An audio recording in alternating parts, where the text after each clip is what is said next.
세계적으로 유명한 승려, 일본 스즈키 즈키라는 사람이 있어요.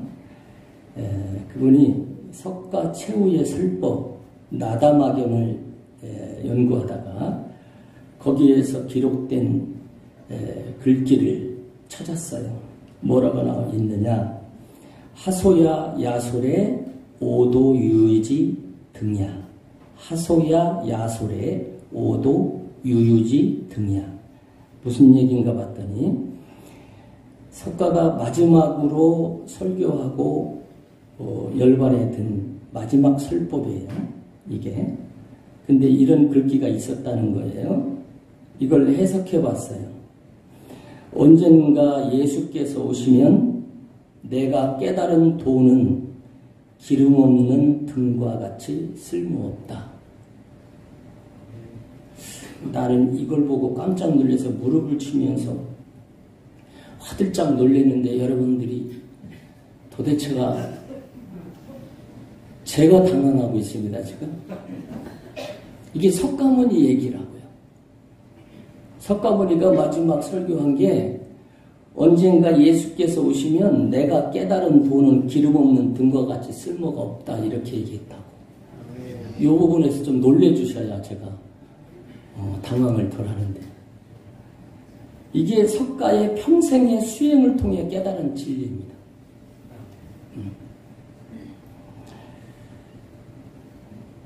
여러분들이 안 놀래서 이건 일본 중이 얘기한 거라서 안 놀래는구나. 그래서 제가 우리 조계종 중종의 불교의 가장 존경받는 자리에 있었던 10년 동안 가부좌를 들고 앉아서 수행할 성철 스님이라는 분이 있어요. 아시는 분은 고개를 끄덕여봐요. 경철이는 알아도 성철은 모르죠. 그것만 해도 다행입니다. 핸드폰은 꺼주셔야 돼요. 우리 장안교회는 하나님의 응답이 핸드폰으로 오지 않습니다. 핸드폰 꺼주시고 다시 성철 스님이 가장 존경받는 사람인데 그렇게 10년 동안은 앉아서 수행하면서 수행 중에 영안이 열렸어요. 수행 중에. 그래서 진짜 진리를 깨달았는데 그분이 1987년도에 석가탄신어보라는 신문에다가 기사 원문을 보니까 뭐라고 적었냐면 석가는 중생들을 지옥으로 보내는 사탄이다 이렇게 적었어요. 또한 놀래네요. 그럼 어디에서 놀래야 돼요? 나는 여러분들 여기 제가 우리 교회 온 지가 1년이 넘었는데 웃음 포인트에서 안 웃어주고 놀랄 타이밍에서 안 놀라니까 우리 목사님이 23년 동안 목회를 이런 분들을 모시고 어떻게 했나 저는 이해가 안 돼요 도대체. 아니 웃을 때는 웃어줘야 되지. 이거는 성철 스님이 한 얘기라고. 석가는 중생들을 지옥으로 보내는 사탄이다라고 이 사람이 영안이 열려서 불교신문에다가 글을 적었다니까요. 1982년에 이제 여기서 놀래주셔야 돼요. 한 번 더 할게요. 82년에 또 글을 올렸는데 본지풍광이라고 하는 불교신문이에요. 이렇게 적었어요. 석가는 도적, 달마는 작은 도적. 지옥으로 끌고 가는 도적이다. 이렇게 적었어요. 놀래보라고요 좀 제발. 진짜 안 놀래니까 놀래키지. 도대체 어디에서 놀래요 여러분? 그러니까 불교인들 스님들은 이미 다 알아요. 거기에 진리가 없다는 거를. 그런데 우스운 게 뭐냐면 기독교의 가장 촉망받는 가장 큰 교회 목사님이 불교의 절에 가서 뭐라고 하냐면 불교에도 구원이 있다 이렇게 얘기했어요. 아니 불교에서는 구원이 없다라고 이렇게 얘기하는데 왜 목사님들이 불교에 구원이 있다고 얘기를 해주냐고. 미칠 노릇 아닙니까? 그래서 세속이 교회 문턱을 낮추다가 교회가 세속화가 돼버렸어요. 우리 교회가. 그래서 욕먹는 거예요. 세속화가 돼서. 그래서 WCC라고 하는 세계 종교 협의회가 만들어져 가지고 종교 다원주의를 선포해 버렸어요. 다른 종교에도 다 구원이 있다라고 이런 개떡 같은 소리를 종교인들이 했어요. 목사님들이. 난 그 사람들 목사 계급장 떼야 된다고 생각해. 그래서 제가 종로 한복판에서도 활동을 했었는데 그 사람들 얼굴도 봤는데 진짜 뭐 같지도 않더라고. 어떻게 다른 종교의 신들도 구원해 줄 수 있다고 얘기를 하고 있어요. 성철 스님이 얘기하는데 석가는 지옥으로 끌고 가는 도적이라고 얘기하는데, 여러분, 구원은 오직 예수로만 구원의 길이 있습니다. 아멘. 이거 믿으셔야 되는 거예요. 아멘. 예수님 믿음으로만 구원이 있어요. 아멘. 아주 간단한 진리인데 그렇게 이상한 소리를 해가지고 기독교가 욕을 먹는 시대까지 와버렸어요. 예배 자리에 나와가지고 앞에 병풍처럼 어깨 넓은 사람 뒤에 자기 얼굴을 가리고 오자마자 보통 앉아가지고 앞에 병풍 쳐는 것처럼 설교 시작해서 끝날 때까지 숨어있는 것처럼 있다가 무슨 사우나탕에 있는 것처럼 설교 언제 끝나나 한숨 푹푹 쉬다가 끝나면은 뛰어나가가지고 밥 두 그릇 퍼먹고 가는 게 그게 신앙생활 아니라고. 여러분 병풍 쳐놓고 뒤에 있으면 그게 뭐예요? 장례식장 가면 병풍 뒤에 뭐가 있어? 잘도 아시네. 그러니까 얼굴 가리고 어깨 넓은 사람 뒤에 숨어있는 사람들 빨리 얼굴 내밀고 저 얼굴 같이 마주쳐요. 그래야 살아있다고 생각하니까. 1년 전이나 지금까지 달라진 점이 없다면 회개해야지. 언제까지 그렇게 시체처럼 병풍 뒤에 숨어서 관 속에 있을 거야. 영이 살아나야지. 성철 스님도 영안이 열려가지고 그 진리를 깨닫는데, 여러분 오직 예수님으로만 구원이 있습니다. 아멘. 예수 믿는 믿음 안에서 구원이 있습니다. 아멘. 그러면 믿음으로 살아야 되잖아요. 우리가 다 세속화돼 버리면 안 되잖아요. 세상 사람이나 똑같이. 그럼 오늘 본문의 말씀도 마찬가지예요. 믿음으로 사는 자들에게는 그럼 어떻게 되는지가 궁금하잖아요. 믿음으로 살면. 우리가 믿음으로 살라고 그러는데 말씀 붙들고 믿음대로 살면 그 믿음이 나중에 어떻게 되는지가 성경을 통해서 증거가 증명이 돼야 될 거 아닙니까?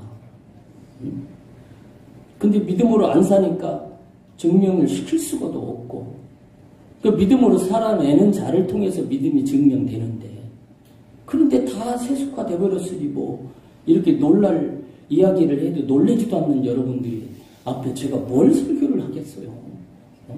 지금 늦지 않았으니까 지금이라도 한번 놀래봐.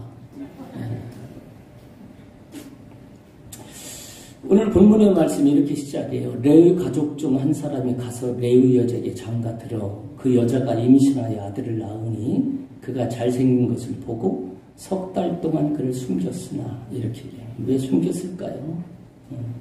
이미 숨긴 이유는 1장 16절에 이르되 너희는 히브리 여인을 위하여 해산을 도울 때 그 자리를 살피어서 아들이거든 그를 죽이고 딸이거든 살려두라. 애굽 왕의 명령이에요. 히브리 아이가 사내 아이가 낳으면 죽여버려라. 22절에 산파들이 그렇게 안 했어요. 그냥 태어나게 놔뒀어요. 왜? 그들은 하나님을 경외하는 사람들이었어요. 아멘. 세속화되지 않았다고 자기 직분을 감당하면서 위험 가운데도 의경 가운데에도 히브리 사내 아이들을 살려내는 거예요. 왜? 하나님을 경외하니까 사람이 두렵지 않고 하나님이 두렵지. 하나님이, 우리가 사람의 종이요 하나님의 종이지. 22절에 1절 그러므로 바로가 다시 명령을 내립니다. 그의 모든 백성에게 명령하여 이르되 아들이 태어나거든 너희는 그를 나일강에 던지고 딸이거든 살려두라. 이게 명령이에요. 그래서 2장이 이제 시작되는 거예요. 믿음으로 살아내는 사람을 통해서 하나님이 어떻게 되는지를 증명해 내시는 거예요. 나는 우리 장안교회 여러분 성도들이 정말 믿음으로 살아서 여러분을 통해서 하나님이 보여지길 원합니다. 아멘. 믿음으로 사는 자를 통해서 하나님이 드러나는 거예요. 아멘. 믿음으로 살아내지 않으니까 안 되는 거예요. 오늘 어떻게든 믿음으로 살자. 어떻게든 믿음으로 살자. 왜? 레위 가족 중 한 사람이 가서 레위 여정에 장가들었다. 지금 이 시대에, 지금 애국으로 내려간 시대에 지금 약 400년 가까이 지난 이후란 말이에요. 애국에서 살아가면서 400년이 지나가면서 서로 혈통 보존을 하기 위해서 믿음의 가문끼리 결혼을 시키는 거예요. 믿음의 가문으로. 이 믿음의 가문으로 본다는 자체가 뭐냐면 내 생각을 포기하는 거예요. 내 생각을. 진짜 예쁜 여자 만나고 싶고 멋있는 남자 만나고 싶잖아. 멋있는 남자, 돈도 잘 벌고 직장 든든한 그런 남자 만나고 싶고 잘생긴 여자, 이쁜 여자 만나가지고 사람들이 참 마누라 잘 얻었다. 저도 가끔 그런 소리 듣지만 아멘 안 해주셔도 돼요. 기다리지도 않아.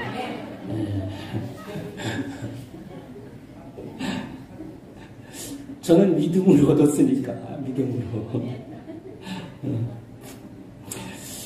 이렇게 400년의 시간이 흐르는 가운데에서도 내가 이 혈통 보존을 위해서 믿음의 가문끼리 결혼하라고 하는 하나님의 말씀을 이들은 보존을 하면서 이 레위 가족 중 한 사람이 가서 레위 여족에 장가들었다. 이 자체가 이 본문에서는 몰라요. 근데 이 안에 이름이 요게벳이라는 요게벳이 이 레위 남자 이름은 아므람이라는 거야. 그러니까 아므람의 아버지가 모세의 아버지가 아므람이고 모세의 어머니가 누구예요? 미스 요예요. 이 미스 요하고 미스터 아하고 결혼을 한 거야. 그러니까 얘들이 뭐냐면 레위 가족이야. 레위 가족. 그런데 이게 왜 믿음으로 결혼했다는 거 나오냐면 알려드릴게. 여기 2장만 넘겨봐. 이렇게 2장만 넘기면 뭐 나오냐면 참 자세하게 가르쳐드려서 6장 18절 그리고 20절에 나와요. 이거 잘 해석해드릴게. 6장 18절에 뭐라고 나오냐면 고아세 아들들은 아므람과 이게 레위 민족이죠. 레위가 게르손과 가족들을 이름이 시므이요. 그러면서 고앗을 낳죠. 그래서 고앗의 아들들은 아므람과 이게 아므람 모세 아빠예요. 이해가 되셔요? 이스할과 헤브론과 우시엘이요. 고앗의 나이는 133세였더라. 133세 동안 아들을 낳았는데 요 아므람이 큰아들이야. 큰아들. 이 큰아들이 장자잖아. 나머지 작은 자식들은 이것들이 믿음대로 종족 보존을 안 해요. 왜 얘들은 종족 보존을 안 하고 그냥 잘생긴 예쁜 여자 만나고 돈 많은 남자 만나고 이짓거리 하고 사는 거예요. 근데 아므람은 그렇게 하지 않았다고. 20절 보세요. 20절. 여러분의 목소리 읽겠습니다. 시작.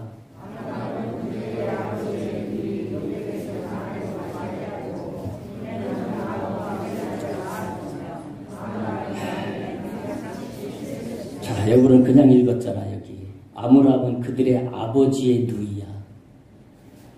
고모란 말이에요. 고모. 지금 우리나라 촌수로 따지면 아버지의 여동생과 결혼을 하는 거예요. 그럼 이 아므람의 총각이 고모하고 결혼하고 싶겠어? 우리 딸이 딸 하나 낳아놓고 자식을 안 낳아. 그래서 딸을 불러서 살짝 얘기했어. 유리야, 유저 하나 낳아놓고 딸 하나 낳아놓고 말면 서운하잖아. 그러니까 대뜸 하는 소리가 아빠, 요즘은 가족끼리 그러는 거 아니야. 그러더라고. 요즘 젊은 애들은 가족끼리 그러는 거 아니야. 근데 여기 고모하고 결혼해. 아버지가 불러서 어느 날 아므람아 그래. 내 아버지 고아시. 그러니까 야, 다른 형제들은 저렇게 다 지 좋다고 다른 민족하고 저렇게 다른 족속하고 결혼하고 그러는데 어떤 놈은 돈 많이 번다고 연봉이 많냐 어쩌느니 해가지고 저렇게 결혼하는데 저기 믿음도 없이 저렇게 결혼하는데 야 우리 가문은 그러면 안 되잖아. 그럼 아버지 좋은 여자 아버지가 배필을 해주셔야죠. 내가 점 찍어놓은 애가 있다. 누구예요? 그랬더니 네 고모다. 그러는 아버지 가족끼리는 결혼하는 거 아닙니까? 반대할 만도 하잖아요. 그죠? 물론 고모가 나이가 많은 고모가 아니고 130년 동안 아버지가 자식을 낳으면서 자기 아버지보다 한참 늦둥이의 자식을 낳겠죠. 그러니까 비슷한 나이 또래니까 매주 줬겠지만 천수로 따지는 고모잖아. 어느 날 만나가지고 그 요괴배시 하는 소리가 야 너 일로 와봐.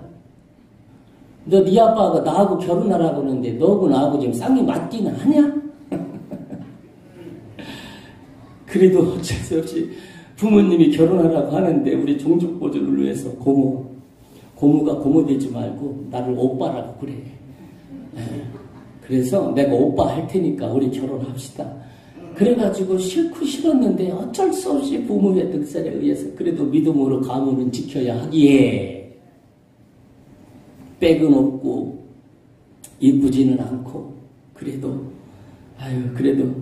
내가 오빠 먹고 네가 동생 먹고 해서 고모 딱지는 떼고 우리 결혼하자 해가지고 어느 날 딴딴따딴 미스 요하고 미스 아하고 결혼해가지고 장안교회 김선영 목사님이 줄에서 그 결혼했다는 거예요. 이렇게 믿으시면 아멘.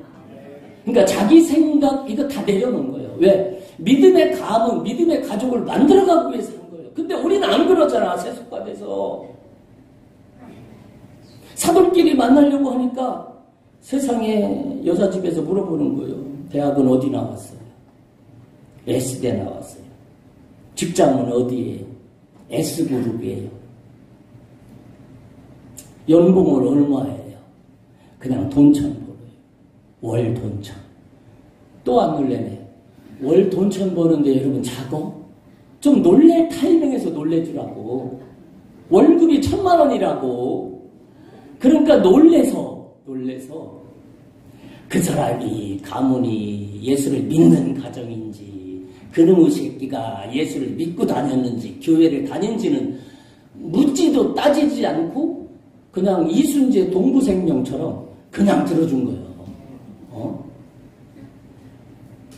지금 이 시대가 그렇잖아요. 이 시대가.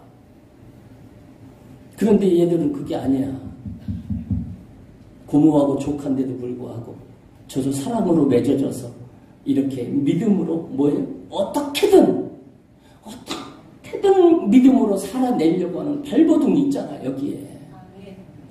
그런 배경 좀 보지 말고 이 사람 가정이 믿음으로 살아왔는지를 먼저 바라보고 이 사람이 내 남편 될 사람이 내 아내 될 사람이 서로 맺어졌을 때 정말 얘들의 신앙 안에서 믿음으로 살아왔는지 우리가 신앙으로 뭉쳐져서 함께 같은 이야기를 하고 같은 곳을 바라보고 같은 비전을 함께 성취할 수 있는 사람인지 젊었을 때부터 그래야 한 뜻을 품지요. 그래서 이게 시작되는 겁니다. 2절이 서로 한 마음 한 뜻이 안 되는 서로 부부였다면 아이를 낳았어요. 근데 아들이야. 한쪽엔 믿음이 있고 한쪽엔 믿음이 없어. 그러면 이 아들을 보고 숨기자고 그럴까요? 당장 얘 숨겼다 들키면 이 가정은 쑥대밭되고 다 잡혀가는데 이런 위험한 일들을 선택하려고 할까? 근데 출발부터 믿음으로 출발하고 같은 비전에서 같은 한 마음을 품으니까 내가 난 아이 속에 하나님의 비전이 보이는 거요. 이게 믿음으로 보여지는 거라니까요. 이게 믿음이에요. 이게 믿음으로 살아내는 사람들 앞에 믿음으로 살려내는 믿음이 생기는 거예요. 어떻게든 살려내보자는 거예요. 왜? 이 아이에게 하나님의 비전이 보인다는 거. 이 잘생긴 것을 보고 이 얘기가 히브리의 원뜻을 보면 이 아이 속에 하나님의 비전이 담겨 있다 이 얘기예요. 근데 믿음의 눈으로 보니까 보여지지. S대 S그룹만 보이면 이게 보여지냐고요. 안 보여져요. 왜? 어떻게든 믿음으로 살 생각도 없고 어떻게든 믿음으로 살려내는 생각도 없어 이 사람. 아니 여러분한테 하는 게 아니니까 좀 얼굴을 피시고 얼굴을 피셔.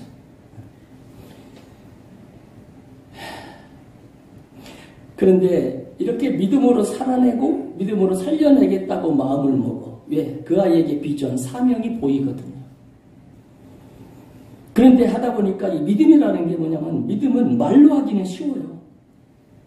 근데 순종하려면 자꾸 어려운 일들이 나타나요. 말씀대로 순종하는 사람들에게 핍박과 박해가 나타나거든요. 말씀대로 순종하려고 하니까 요셉은 애굽의 종으로 팔려요. 말씀대로 살아내려고 하니까 다윗은 골리앗을 만나 사울 왕에게 쫓겨서 그냥 부추처럼 흘러다니다가 광야 13년 동안 고난을 받아요. 말씀대로 사는 사람들. 다니엘과 사드락 메삭 아베드노고는 바벨론에 포로로 끌려갔을 때 바벨론 포로 생활인데 나는 믿음으로 살겠다고 이 사람들 결정했잖아. 다른 사람들 다 세속화돼서 무너질 때 우리만큼은 하나님 말씀대로 살아야 되겠다. 믿음을 얘기하잖아요. 그런데 극렬히 타는 풀목불 속에 집어쳐놓고 사자굴 속에 집어쳐놓고 이런 고난을 받는단 말이에요. 그러니까 믿음을 얘기하는데 실질적으로 현타가 오면 요즘 젊은 애들 단어가 현타예요. 현실적으로 타격이 오면 마음이 바뀌는 거예요. 그래도 돈은 있어야지. 야 있냐나 내가 보니까 걔는 믿음은 좋은데 아유 돈이 좀 없는 것 같아. 그래도 집 한 칸을 마련해놓고 너를 불러야지. 야 그 나이에 차도 하나 없더라. 에이, 그게 아무개 권사님 얘기야. 자기 자식 장가 시집 보내는데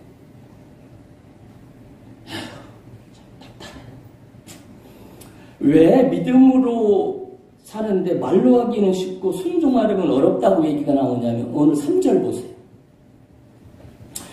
그렇게 시작은 했어요. 그런데 더 숨길 수 없는 지경이 와요. 더 숨길 수 없어요 이제는요. 이 울음소리가 약 3개월이 지나니까 이제 사내 우음소리로 이제 우렁차게 되는 거예요. 여러분 자식을 낳아서 키워보셨으니까 알겠지만 여자의 울음소리하고 사내의 울음소리 약 3개월이 지나면 소리가 달라진대요. 울음소리가 달라지는 거예요. 사내와 여자의 아이는. 고개 끄덕이는 분들 계시네. 네. 근데 하나만 난 사람은 몰라. 아직 안 끄덕이잖아요.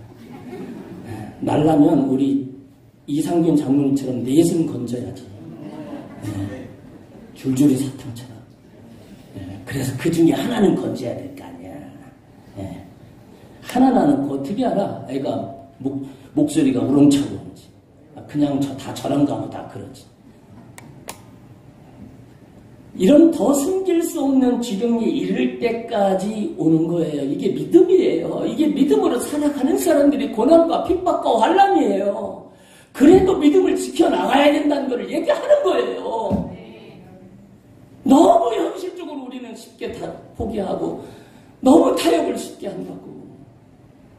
그러니 어떻게 되는지 그 사람을 통해 증명이 안 되는 거예요. 그래서 위험을 감수하고 손해를 감수하고 서로 살아내야 신앙이 계승되는 거야. 아멘이지요? 우리가 다음 세대 얘기를 하는데 말로만 하면 뭐예요? 내가 신앙대로 살아내고 그 모습들을 보고 자라는 건데.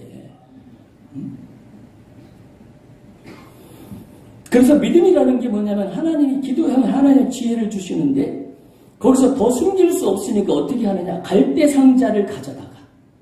이건 방주라는 것을 의미하는 겁니다. 그냥 갖다 나일강에 집어쳐넣는 거 아니에요. 믿음으로 산다는 것은 위험이 와고 어려움이 와도 내가 할 수 있는 조건에서는 최대한 열심히 감당해보는 거야. 그 뒤에 책임지실 분은 주님이고.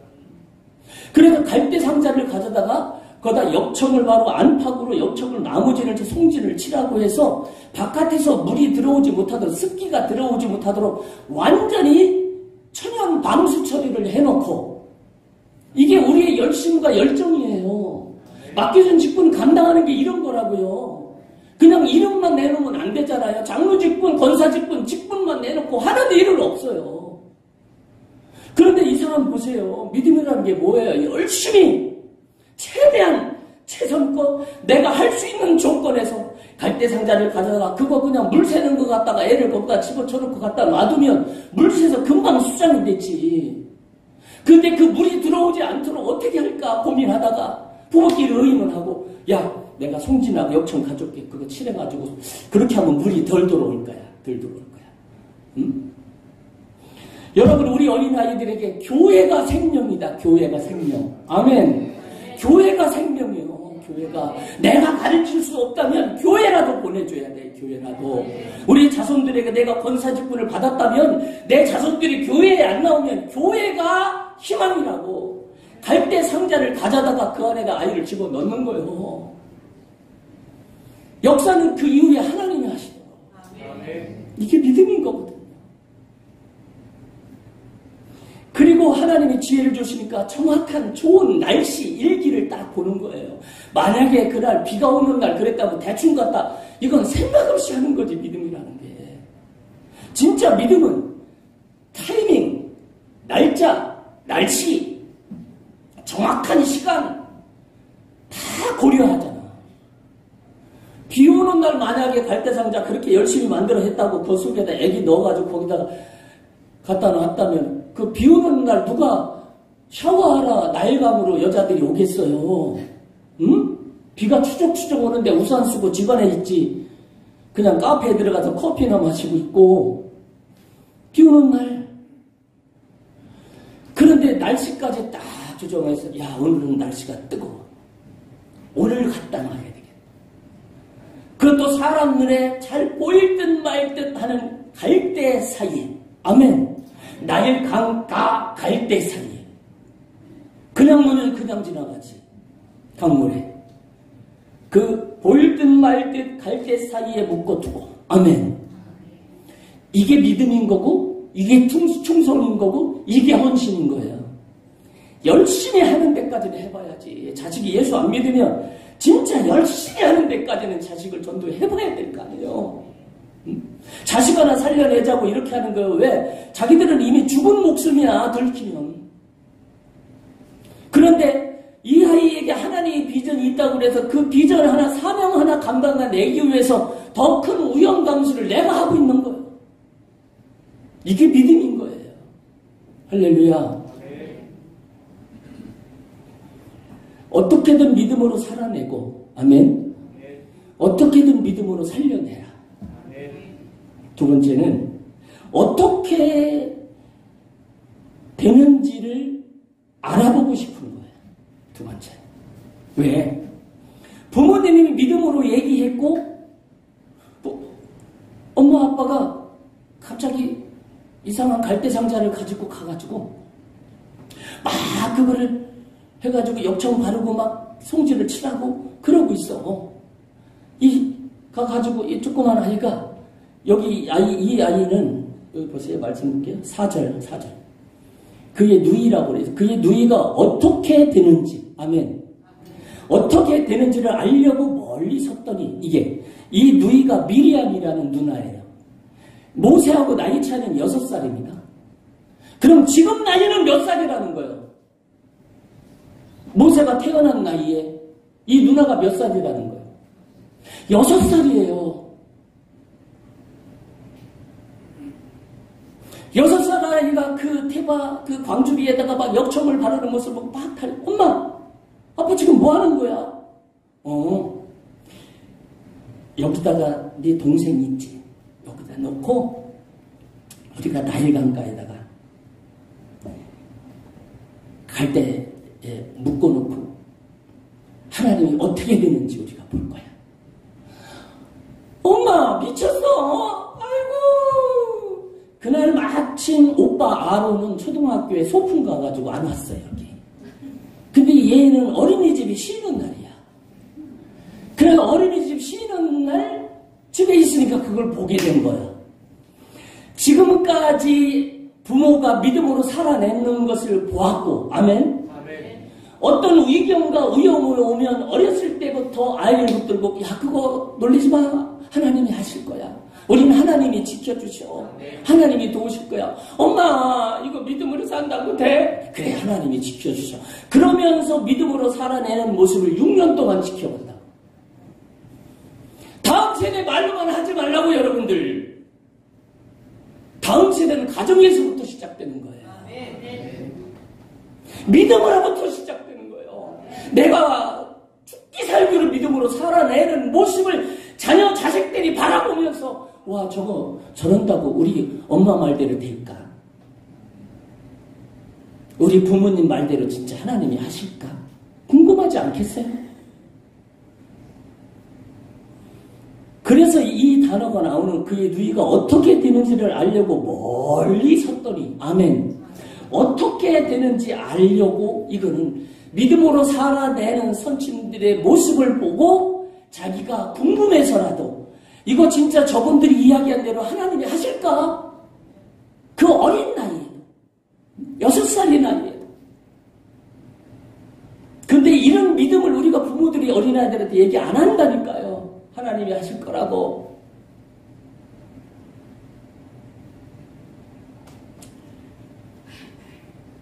그래서 부모 말대로 되어지는지 궁금한 거예요. 부모님이 기도대로 되어지는지 궁금한 거예요.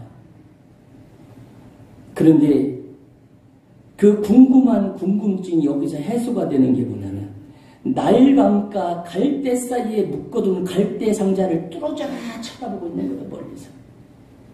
저거 우리 엄마 아빠가 저 속에 우리 내 동생 집어넣어놓고 분명히 내 동생 살려줄 거라고 그랬는데 저 진짜 살아날까?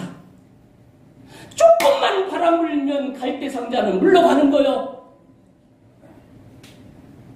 그저 조금만 바람 불면 갈대 상자는 바람 속에 그냥 풍전등화처럼 꺼져버리는 거예요. 어린아이 마음에. 이 6살 어린아이의 마음에 정말 하나님 말씀대로 될까? 정말 우리 아빠, 엄마의 이런 수고대로 말한 대로 진짜 되어질까? 이 어린아이 때부터 이런 간절한 소망과 기대와 믿음이 생겨나잖아. 근데 왜 그렇게 신앙대로 안 가르쳐요? 그렇게 얘기해도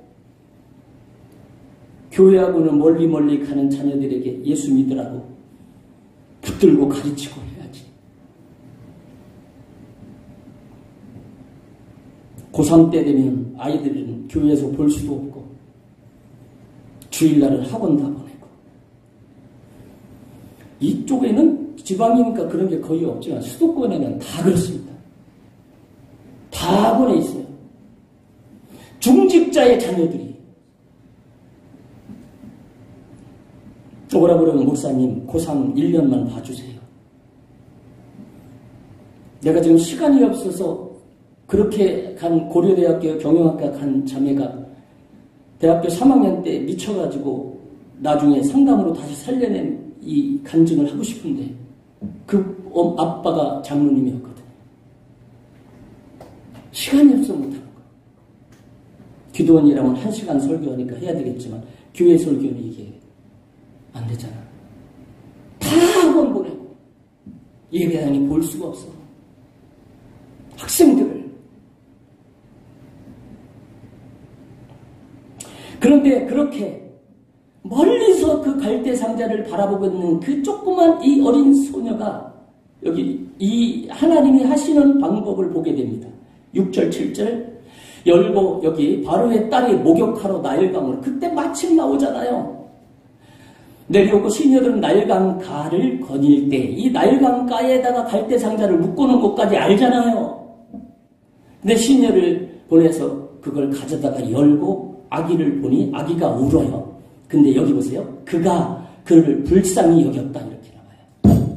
여러분, 바로의 딸 공주예요. 전 세계를 호령하고 주름 잡는 그 공주의 눈에 히브리 종의 그 사내 자식을 보면서 어떻게 여기에서 불쌍히 여길 수가 있을까요? 그냥 물속에 야 재수 없어! 물속에 집어쳐! 쓰레기 보듯이 그렇게 집어쳐놓을 수 있잖아요. 그런데 그 아기를 보고 마음에 불쌍히 여겼다는 자신은 이미 부모님이 얘기했던 믿음의 말대로 하나님이 그 얘기를 들어서 지금 무릎 꿇고 부르짖어 기도하는 부모의 기도대로 그 자식이 바라보고 있는 그 믿음대로 하나님은 그 여인에게 불쌍히 여김을 마음에 감동을 주는 거예요. 하나님 살아계시잖아요. 이 6살 어린 소녀가 그걸 바라보는 거예요.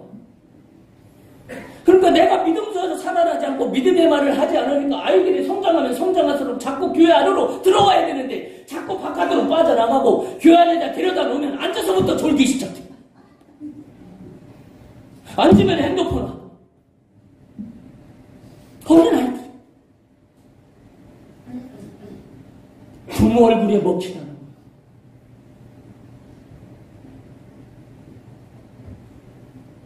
아, 여기 말고 여기 말고. 또 이렇게 또 긴장하시네. 아, 내가 이렇게 긴장 안 하게 하려고 마음먹고 올랐는데 그 말씀 전가하다. 중직자 자녀들이 그렇기 때문에 그래요. 수도권에 수도 없이 왔습니다. 근데 하나님이 이렇게 불쌍히 여겨. 그래서 이 여자아이의 어린 6살 아이의 눈에는 정확한 부모님의 계획 깊은 그 날씨, 시간, 정확한 타이밍에 맞춰서 갈대 상자에 그 갈대사에 묶어둔 그 갈대를 그 내려오는 그 여자 최고의 권력을 가진 그 바로의 공주의 눈에 띄게 해주고 그 눈에 가슴에 성령의 마음을 들어가 주셔서 긍휼의 마음이 들어가고 그 아이의 뚜껑을 열자마자 방주 안에 있는 교회 안에서 예배드리고 교회 안에서 말씀을 듣는 이 어린아이에게 하나님의 긍휼함을 보여주셨다. 마음에 불쌍함을 갖게 하고 그 순간 타이밍이 여러분 부전여전 모전여전이야. 요때 타이밍을 놓치면 안 돼. 얘가 어떻게 하는가? 7절에 그의 누이가 바로의 딸에게 이르되 내가 가서 당신을 위하여 히브리 여인 중에 유물을 불러다가 이 아이가 젖을 먹이게 하리까. 순간 보자마자 와 이거 6살 어린 눈에 아 이게 엄마 말대로 했네. 물속에 떠나갈 줄 알았는데 누군가의 눈에 띄더니 세상에 그 남자아이를 살려줘요. 야, 지금이 타이밍이다. 부모도 믿음으로 타이밍을 정해서 좋은 날씨에 갈대사이에 묶어놨듯이 이 어린아이도 부모의 믿음을 그대로 계승하는 겁니다. 지금 타이밍이요. 다음 세대를 살린다는 그 자체, 내 자녀, 내 가정에 구원받게 한다는 그 자신은 지금 타이밍이에요. 자꾸 미루면 안 되는 거예요. 할렐루야. 그래서 바로 달려가는 거예요. 자기를 죽이든 살리든 그건 생각 안 해. 자기 동생이 물속에서 건져내는 걸 보면서 그냥 달려가는 거예요. 8절에 바로의 딸이 그에게 이르되 가라! 그 소녀가 가서 그 아기의 어머니를 불러와요. 할렐루야. 이게 6살 어린 아이가 이 저질러 놓은 거는 부모님이 저질러 놨는데 해결하는 거는 6살 먹은 어린 딸이 해결해보줘요. 그래가지고 내 자식을 낳고 내 자식을 돈을 받으면서 아이를 키워. 아멘 좀 하셔야 되지. 내 자식 키우는데 돈 받고 키우잖아. 저도 자식을 넷 낳고 마지막 애기 하나 낳았을 때, 마지막 아들 낳았을 때 어느 날 아침에 와이프가 와가지고 고백을 해. 같이 가야 될 데가 있대. 어디? 시어머니가 하도 지금 신학교 가가지고 어려운데 뱃속에 태기가 있는 거야. 아기가 생긴 거예요. 우리 셋이나 낳았는데 또 하나 있잖아. 신학교 가고 다니는 사람이, 전도사가. 애를 넷이나 낳고 어떻게 사역을 하느냐는 거지. 먹고 살기도 힘든데. 그래 나몰록에 둘이 산부인과를 가서 낙태하려고 했던 거예요. 그런데 하나님의 은혜고 하나님의 뜻인지 산부인과 의사가 남편의 인장을 찍어줘야 낙태를 할 수 있습니다. 그런 거예요. 그래가지고 나한테 와서 고백을 하는 거예요. 같이 가서 지금 새 낳은 것도 힘들어 죽겠는데 어떻게 지금 하나 더 나가지고 신학교 다니면서 이 일들을 감당할 수 있냐. 못하겠다 자기는 그러는 거예요. 그래서 아기를 지우면 내가 그런 주의종 가는 길을 포기할 수밖에 없다. 내가 그렇게 하나님이 아기를 주셨는데 그 아기를 지우고 내가 어떻게 강단에서 하나님의 말씀을 자신 있게 증거할 수 있겠어. 나부터도 순교해야지. 그 아기를 태어나서 우리 가정이 더욱 힘들어질지라도 하나님이 주신 생명이면 하나님이 하실 거 아니냐. 내가 이렇게 믿음으로 여기놓고 돌아와서 얼마나 후회했는지. 그래 가자 하고 지웠어야 되는데 그 이후로 엄청나게 고난을 받았습니다. 먹고 사는 문제로.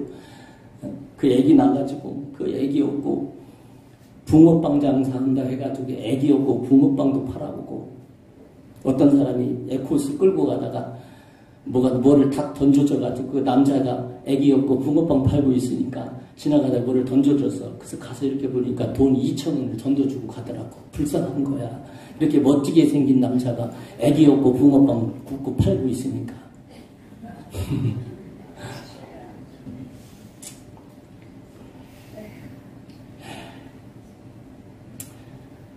그래서 그 아이가 그 막내 아이를 이름을 영광이라고 지었어요. 왜? 하나님 영광이잖아. 이 요게벳의 이름이 하나님 영광입니다. 이름 자체가. 그래서 그 아이가 지금 나이가 20이 넘어서 서울 성결대학교 신학과에 2학년, 3학년이에요 지금. 주의종 되잖아요. 그래서 이제 그런 얘기를 해요. 내가 했어요. 아빠, 그러면 나는 태어나면서부터 간증거리네, 아빠. 태어나면서 간증거리잖아. 만약에 내가 아빠가 신학교를 안 갔으면 난 이 세상에 태어나지 않은 거야?